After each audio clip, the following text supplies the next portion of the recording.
So, first of all, let's talk about Asian Doll and Nicki Minaj. Now, the relationship between the two women has been complicated. In one breath, Asian has given Nicki Minaj her accolades, but well, sometimes people felt like she has been constantly shady when it comes to Nicki Minaj, with some people feeling like, well, she has been an ungrateful person and she feels entitled in as far as getting a collaboration is concerned.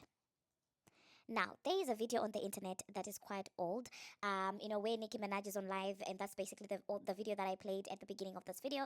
So, in this video, Nicki Minaj was, interacting with her fans together with her friend, okay? And they were reading the comments, and Nicki said to the friend, "Can you tell me the names of the people who are commenting, the names of my fans who are commenting, so that I can give them, a shout out?" To which the friend responded and started giving out names and then said also Asian, okay? And Nikki, when was mentioned like that, obviously she was laughing and people felt like that was her being shady. Well, some people felt like that was Nicki Minaj being shady, and people were clowning Asian over that, basically saying that, well, look how you support her, and also look how she's now out here clowning you.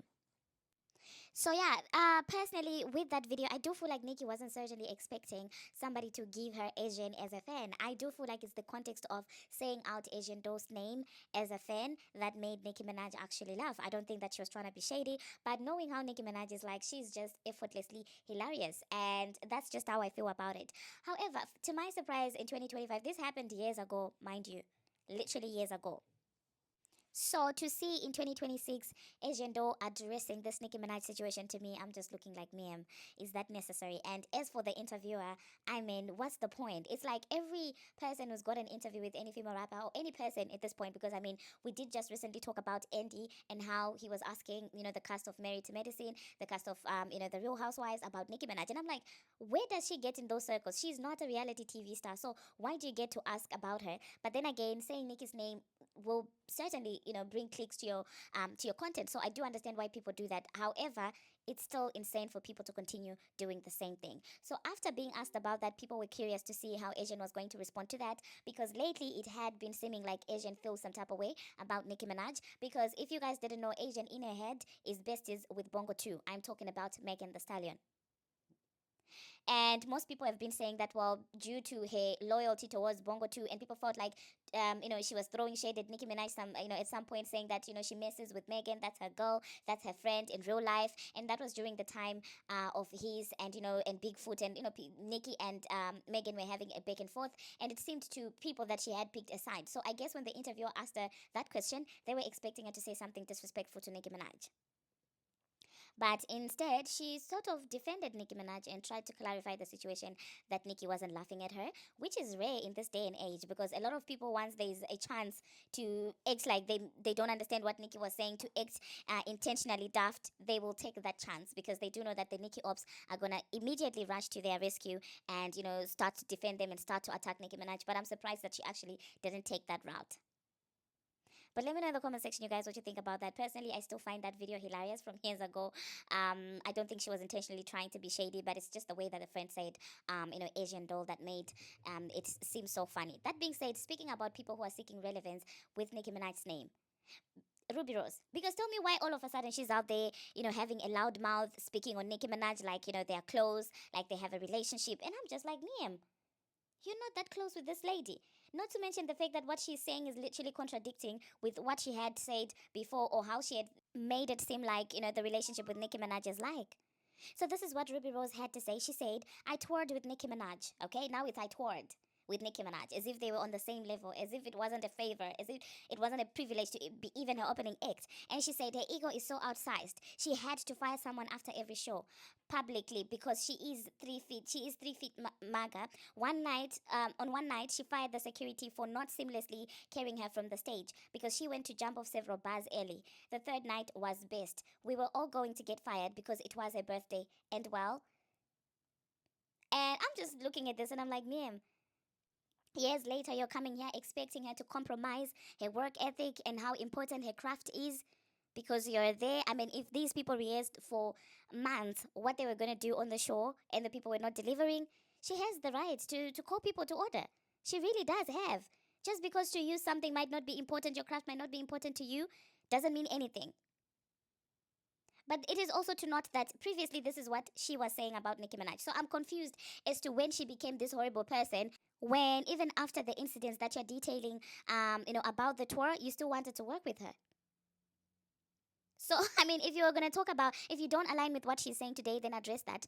To try and dig up some old tea that you are alleging you have from on hair is crazy. It's the same situation with Bongo 2 trying to say your husband this, your husband that, and Lottery Ticket trying to say your husband this, your husband that. When even after Nicki Minaj worked, was with Kenneth, both women didn't mind working with Nicki Minaj. So now because you fell out, it's now your morals are all of a sudden high. But when Lottery was begging for a feature, it didn't matter then. When Bongo 2 was getting a feature, it didn't matter then. But now because you have fallen out, all of a sudden you're morally high. This is a response from this same Ruby Rose. She said, I'm so delulu. I've sent this to Nicki a stalker amount of times. She has no idea who I am, I'm sure. But I opened for her Australian tour, and I'm using that tiny level of contact to make sure she hears this. She will likely just get a restraining order. This was way after the tour. This is the same Nicki Minaj that you saw, as you claim, firing the staff. This is the same Nicki Minaj that you are now claiming has such a massive ego. But years later, you still wanted to work with her. So which one is it? Do you see why I say these people don't even make any sense?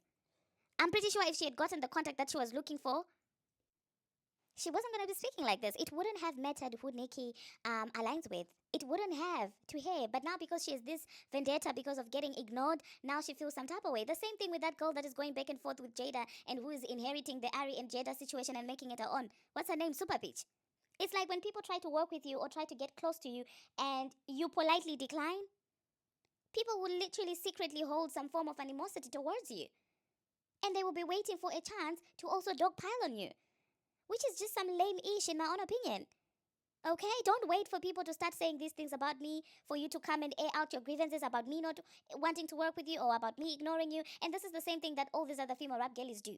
A lot of times you hear that they tried to contact Nicki Minaj, they tried to work with Nicki Minaj, they got ignored, and now they feel some type of way. But anyway, let's move on to the next thing that we're going to be talking about.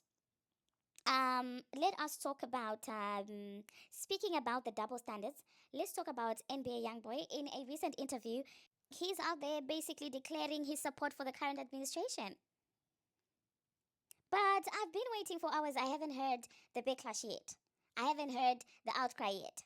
I haven't seen TMZ with countless posts. I haven't seen Pop Bass with countless posts. I haven't seen the Shade Room. I haven't seen the Neighborhood Talk. I haven't seen the outcry. I haven't seen countless videos of people saying, stop supporting him. So you see, these are the double standards that I talk about. For me, it's not about who someone aligns with or who someone supports, but it's about the double standards. If we're going to call out one person on something, let's call out the others. Up to now, I still haven't heard people come at 50 Cent. Are you guys scared of him? Why are you not calling him out? TMZ, why are you not writing articles talking about how 50 Cent is such a Trump supporter and how he has countless pictures with the man even? TMZ, the Shade Room, you're scared of him, right? So what do you do instead? You look for someone who you feel like is an easy target to push your stupid propaganda? It doesn't make any sense. But anyway, let me know in the comment section, you guys, what you think about NBA YoungBoy. Do you think that we're going to be hearing about, him supporting the T-Man? Or do you think that it's just going to be, swept under the rug and no black media is going to address it? I'm yet to see Joe Biden talk about it. I'm yet to see academics talking about it. I'm yet to see all these podcast men talking about it. I'm waiting to see that. I'm waiting to hear that. But I promise you, none of them would have the audacity to come out here trying to dictate to a man who they should support. But they have all this energy for a woman. Anyway, let's move on to the next thing that we're going to be talking about. And I also, before we move on, I also do feel like deep down they do know that this woman is so much influence. That's why they are so scared. Because they know that her influence runs deep. But instead of admitting it and treating her like a person, like a human being, they choose to play in her face. Because I don't think that had given being a proper person, had he not, subscribed to the music industry politics and ignored a woman when she was crying for help, I don't think it would have gotten to this. But just because their egos are so big to admit that actually she has influence, now this is why they spin the narratives and try, because when they come with the truth, no one is going to care. No one is going to help them in their cancelling campaigns. So they have to spin the truth. Just the same way that we saw Don Lemon trying to say that C. Saka is now a, H slur, when she's been saying that for years. It's like the flip-flop between villain and victim is so funny to me. Because with that whole Don video, he started off as being a victim, with those TMZ guys, Harvey, and people say that's Dumb and Dumber, I'm like, he started saying, "Oh my God, Nicki called me this. He said I'm such a sea sucker. I am not a sea sucker." And then next, he switched into the villain mode. Now he's coming for Nicki Minaj's family. So which one is it? You cannot be a victim and a villain in the same breath. That doesn't make any sense. The same thing that I always say about Bigfoot. You cannot be Regina George and then turn around and cry that people are bewarding you. It doesn't work like that. But anyway, let me know in the comment section, you guys, what you think about all this nonsense and why people continue to have these double standards and why the Nicki haters think that when they come and start to say that cancel Nicki Minaj, everybody's gonna do the same. Speaking about Nicki Minaj, also, some of you were mad at me in the previous video that I did when she had that little back and forth with Don Lemon.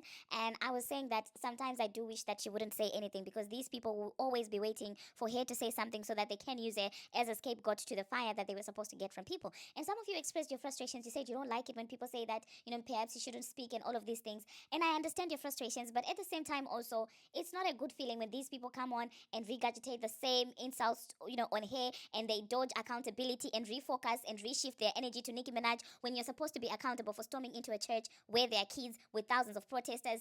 It could have turned ugly. For what? So now, instead of him being held accountable, and it wasn't just, the other side that was, holding him accountable, but even the Democrats were also calling. I saw a lot of Democrats actually calling him out on that behavior, just basically saying that, okay, this is a little bit extreme, it's not necessary. But the same Democrats, as soon as Nicki called him out, they now turned. They are now focusing on Nicki Minaj instead of holding this man accountable because Nicki spoke. All of a sudden, it's on Nicki. All of a sudden, they're applauding this man, saying that, "Oh my God, you read her good," and all of this. So when I say that I wish she hadn't said something, it's not from a place of saying she should shut up or all of these things. It's just from a place of being annoyed as a fan of hers, just being annoyed of her being used as a scapegoat when people have to take accountability for their own actions.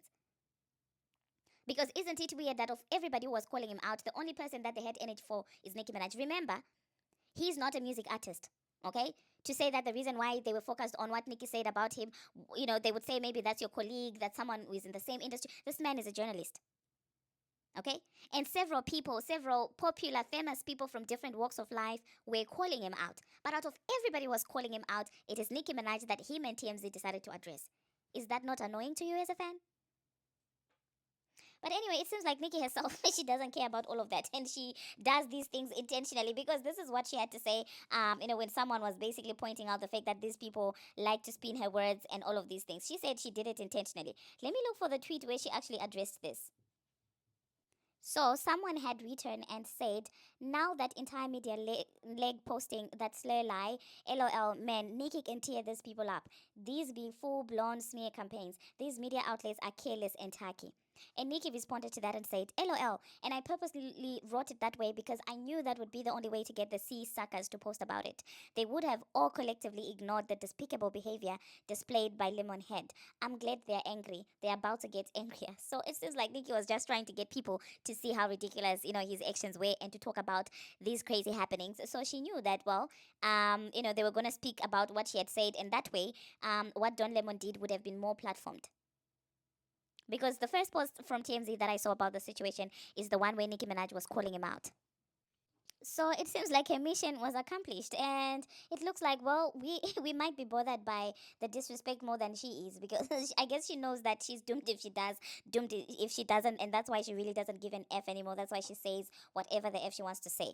Now, moving on to the last thing that we're going to be talking about hypocrisy. There's a little snippet that is circulating on the internet, and it is of Chris Brown basically saying hi to SZA, and SZA went back to give him a hug. Now, people were saying they were waiting to see the backlash because SZA is a girl's girl, but she's out there hugging Chris Breezy, and you guys know the history between Chris Brown and Rihanna about him putting hands on her. So, he's like an outcast in as far as the girls are concerned, okay? They don't want to support women HRs.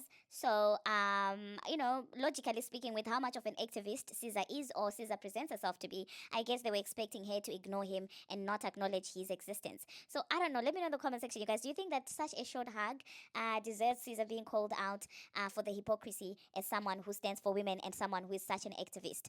I put that in quotes, obviously. And if you've been here for a long time, you probably can pick up on my sarcasm. That's going to be it for this video, you guys. Thank you very much for watching, and thank you very much for making it this far. If you have not already, what are you waiting for? Smash that subscribe button and do turn on the notification bell so that you will be notified each and every time that I post.